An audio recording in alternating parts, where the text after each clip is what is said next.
Good evening, and welcome to my How Healthy Are You weekly educational podcast. My name is Dr. Thomas Brewer. I'm a PhD chemist. I have two questions to answer on today's or this week's podcast. The first one deals with questions I've been receiving about food substitutes and what one can do with various recipes in order to convert an unhealthy recipe to a healthy recipe. And at one point when I was explaining this to a client in my office, they said, well, you ought to just write a cookbook. And I'm thinking the cookbooks are already written. It's just the substitutes that need to be fulfilled or replaced, right? It's just a matter of replacing a few key ingredients with a healthy alternative. The flavor is still going to be good. In fact, you may not even notice much of a difference, if any. So the first thing goes with flour, or at least baked goods or something that involves flour. The worst thing you can do is use 100% white flour. So the first step to improving a recipe would be to start including whole wheat flour. It could be 50-50 for at least a little bit of an improvement. If you want to go all the way, you would replace the white flour with almond meal flour. It's very difficult to replace white flour with 100% wheat flour.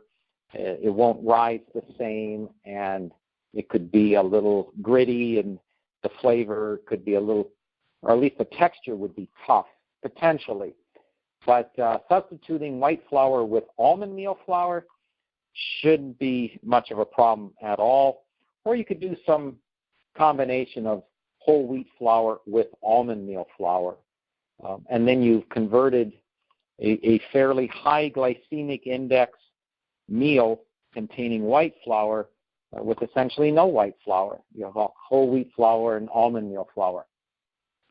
The next issue comes with the oil. Most recipes call for vegetable oil, and we all know vegetable oil is not good for anyone that has any interest in getting rid of their diabetes, because vegetable oils, safflower oils, canola oil, these oils will block the cell membrane from picking up insulin and sugar. So sugar can't move around. You end up diabetic. It's also hard on our livers.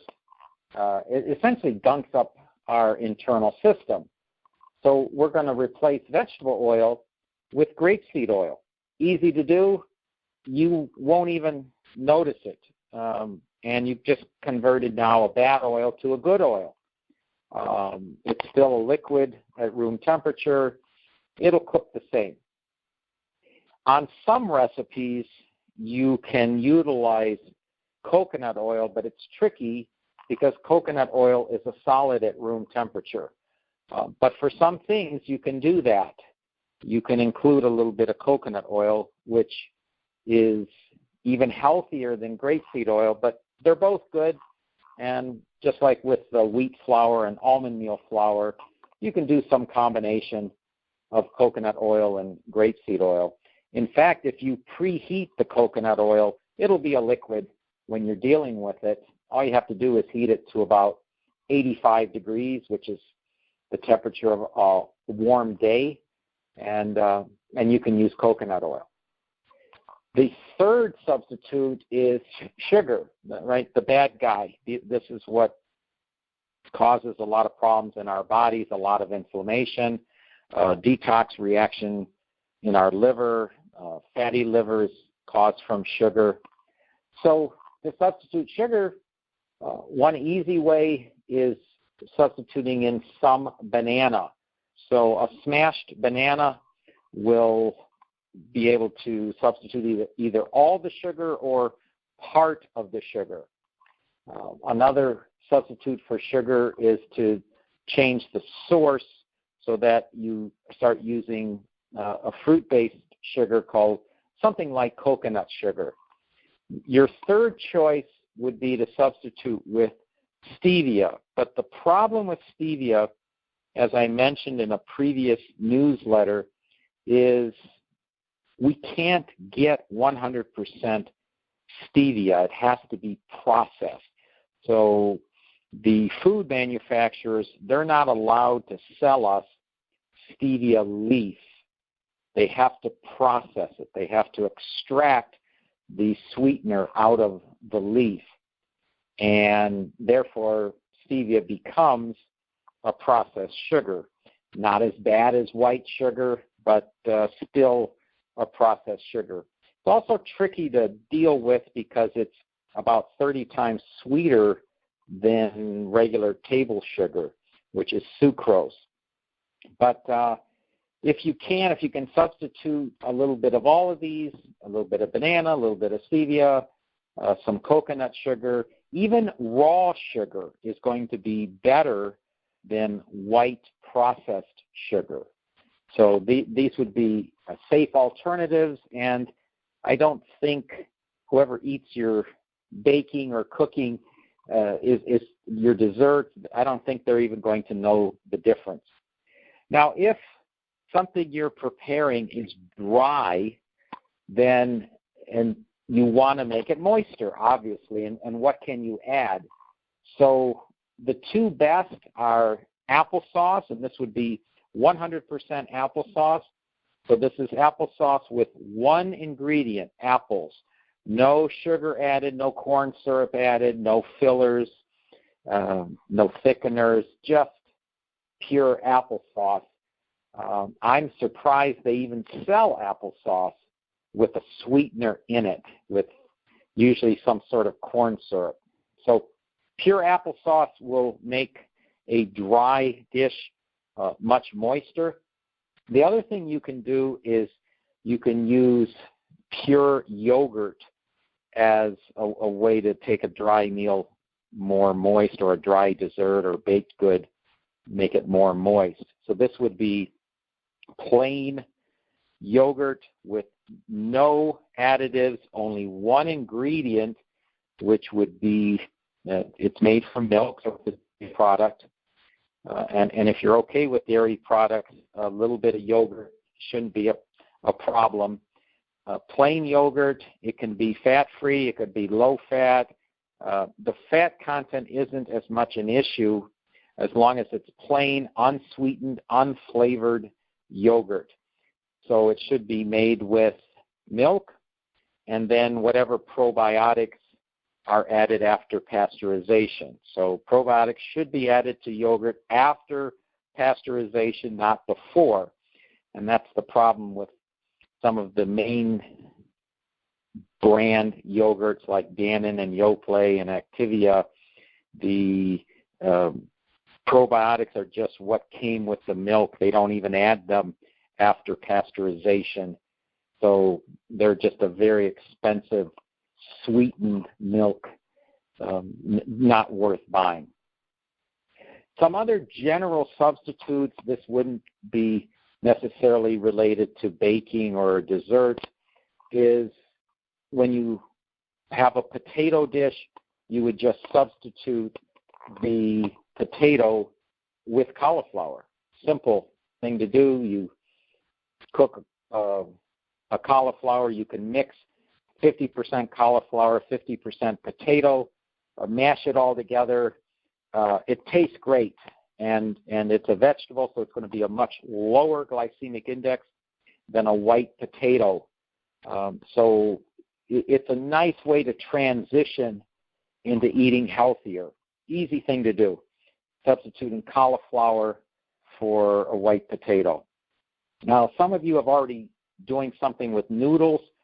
So when you buy noodles, normally they're egg-based noodles, but you can get noodles that are made with various vegetables, and they're quite good, and you really don't notice much of a difference, if at all, because if you're, say, having spaghetti or pasta and putting some sort of red sauce on your noodles, you will probably not even notice the difference.